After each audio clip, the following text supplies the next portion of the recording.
In this video, we're going to take a look at the Roborock Q5 Pro. And in my opinion, this is the best non-self-emptying robot that you can buy. It just has a standard charger, but this works fantastically because it has the LiDAR sensor on it. So this is going to support mapping. So when you first start it up, it'll map your whole house in any area it can access. You can divide it up by room, and then it's amazing because you can send it to whatever room you want, clean the whole house, find a custom area that you want to clean after a meal. This is just very customizable while coming in at an amazing value.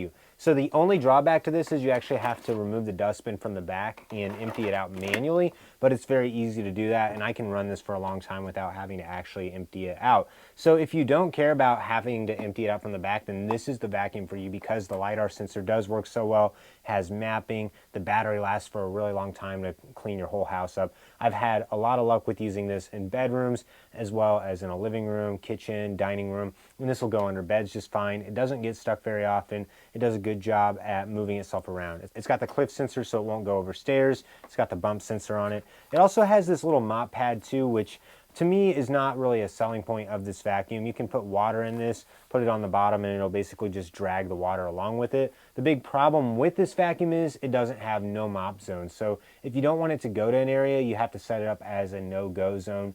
So it'll just not clean it at all, where some of the other vacuums will actually just stop mopping, raise the mop pads up, and it'll continue to vacuum on a rug. But this one, if you use the mop, you're going to have to actually tell it where not to go. Another feature that's really cool is it supports multiple levels. So if you have a main level and an upstairs, then you can always take this upstairs and it'll figure out it's in a different area, and it'll make a separate map for that room or area as well. So even if you need to move this from one part of your house to the next, this is going to support that with all the mapping features. Great. What I love about the Roborock vacuums is they're very efficient too. So once it's mapped out a room, you can just tell it's going in a pattern. It's hitting every square inch of your room, and if it starts to notice things in the way, it'll go around them as well, or if it bumps into something, it'll just keep going around, and it does a good job at hitting as much as possible. But overall, this is a fantastic vacuum that seems to handle pet hair really well. It also does a fantastic job at mapping and getting around, doesn't get stuck very often, and I love the Roborock Q5 Pro.